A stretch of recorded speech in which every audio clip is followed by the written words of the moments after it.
This is the 3 foods that you need to eat if you want 1000 nanograms of testosterone. This pen is shit, so let me change it. So 1000 nanograms. Not 500, not 400, not 700, 1000 nanograms. And I put 1000 nanograms for a good reason. Because 1000 nanograms is the upper natural range. You can't really go above 1000. There are some cases where men that are natural have gone above 1000, like 1300, 400. But it's very rare, and your body finds a way to get your testosterone back down due to homeostasis, and it's not actually healthy to have extremely high levels of testosterone all of the time. So 1000 nanograms is what everyone should be going for. All of the benefits: more masculine bone structure, bigger muscles, more fat loss, more confidence, more aggression, strength, everything. All come from 1000 nanograms, right? And the main thing that boosts your baseline testosterone level that everyone is lacking in this generation is foods. Modern foods lack micronutrients, have a shit ton of seed oils, increase your inflammation, deplete you of the essential nutrients for you to feel like a man again, and have extremely high levels of testosterone. Now, before I start the video, I want to mention that I have a full course on how to optimize your testosterone to get it to elite levels as high as you can. Go check out the link in the description. Now, the first food that you need to eat if you want high levels of testosterone is steak. Now, what do I mean by steak? You don't actually have to eat steak. That's not what I mean by it.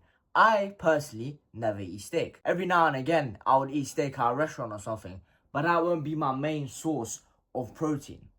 What I mean by steak is any source of fatty animal proteins. So in order to get your hormones up, in order to get your testosterone up and kickstart your hormone process, you need to be eating enough cholesterol, since cholesterol is a precursor to testosterone. And fatty animal proteins contain a lot of cholesterol, have a lot of essential nutrients that you can't find in any other foods that I'm going to mention, like zinc. Right, zinc is extremely important for testosterone. There was a study done that men stopped eating a high zinc diet and they saw a 300% decrease in testosterone levels. So that's how much fatty animal proteins matter. It contains all the B vitamins, zinc, protein, cholesterol. You need to be eating some kind of fatty animal proteins. Now, I'm not going to make this like any other video, so I'm going to give you a range of foods that you can eat. You don't have to eat steak or lamb. No, you could eat any kind of fatty animal protein. And salmon is included in this, since salmon is actually goated for testosterone. So you could eat, let's put some examples over here. Let's say salmon, that's 1. Number 2, actually steak. 3, lamb, like lamb chops, mincemeat.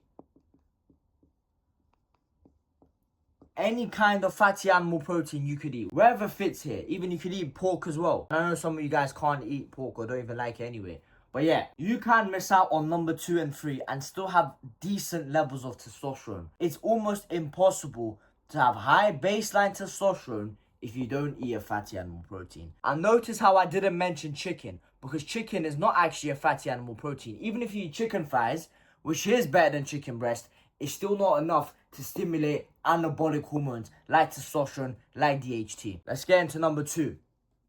Number 2 is also a kind of a range of foods, but I'm going to put sweets. Now, no, I don't mean go eat the sweets from your local supermarket and get diabetes. No, I'm not talking about the sweets that you used to eat as a child that you were munching all day. And there's a reason why you didn't have high testosterone when you were eating all of those sweets. What I mean by sweets is fruits that are sugary, right? They're high in sugar, but they also contain essential fiber and nutrients for your testosterone production that any fatty animal protein can't give you. You see how they all feed off each other. You can't have one without the other. You need both, right? You need to have the fatty animal proteins, low in sugar, high in protein, high in fat. But you also need the carbs, but good carbs, not processed carbs. They're also high in sugar. They're high in carbohydrates, but they're high in fiber. They have a lot of essential nutrients for testosterone production. They have a lot of antioxidants, right? You need to balance your body out. right? We're omnivores. We're not carnivores. We're not herbivores. We're meant to eat everything. So sweets, for example, pomegranate. My hand can't reach all this far. A lot of people know about the study that pomegranate boosts testosterone 20% or something. It's because of the antioxidant content. There's nothing special in pomegranates that makes your testosterone go up. It's the antioxidant content in pomegranates. So other stuff that has antioxidants is dried apricots,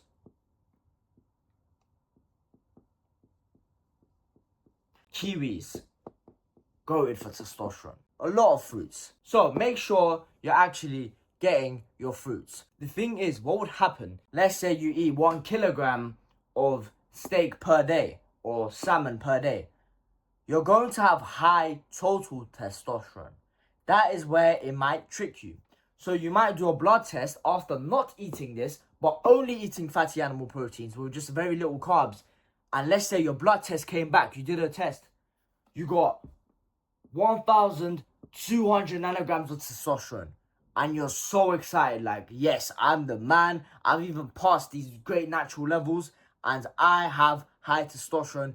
I need to carry on my diet. You see, high total testosterone levels means nothing in isolation. You see, your testosterone needs to be worked and activated in your body to do any sort of effect. What happens is, when you eat a shit ton of fatty animal proteins and you don't eat enough sweets, is you don't eat enough carbs, right? And when you don't eat enough carbs, something called your SHBG, sex hormone binding globulin, goes up. And when your SHBG goes up, your testosterone is more bound to the SHBG and it can't be activated through the androgen receptor because the androgen receptor is what activates the testosterone.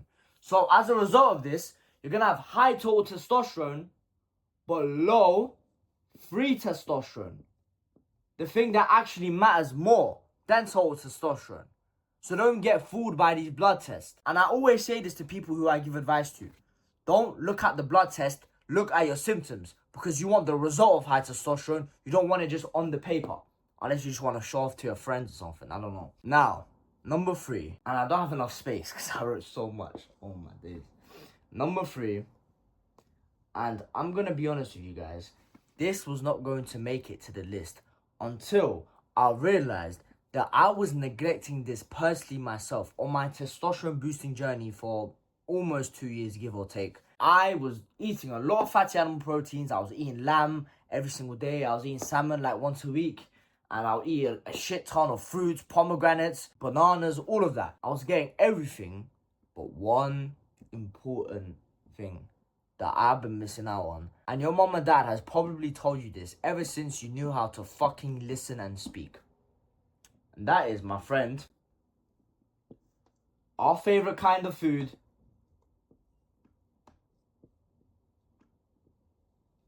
Vegetables.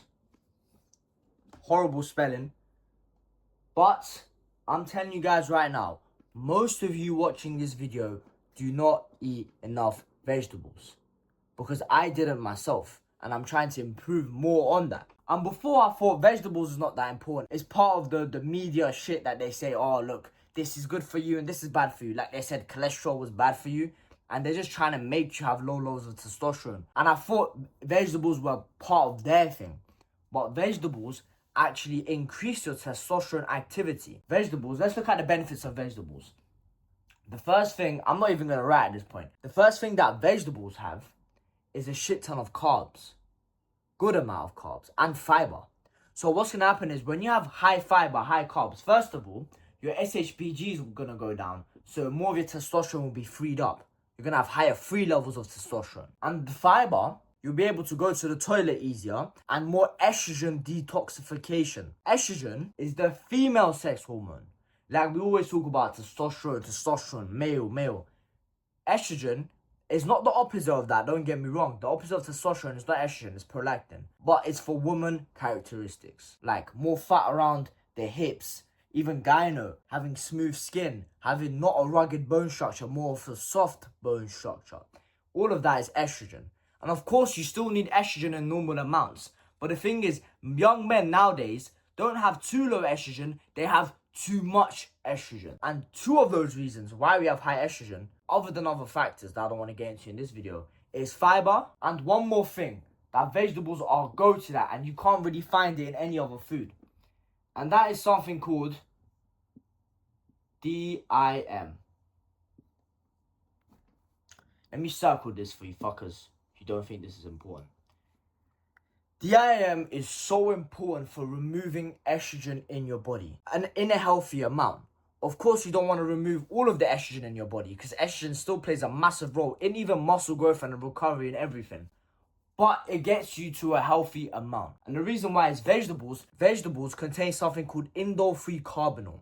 And then the indole-3 carbonyl converts to the DIM, and then your estrogen levels go down. The part that might trick you, and people will say it doesn't work, is that DIM and vegetables won't directly increase testosterone. Well, it might, but it won't increase it because of DIM. So if you do a blood test, and let's say you only eat these two, and you don't eat vegetables, you get, let's say, 900 nanograms of testosterone. You do a second blood test, and you eat all three of these foods while keeping everything the same, and you still have 900 nanograms of testosterone.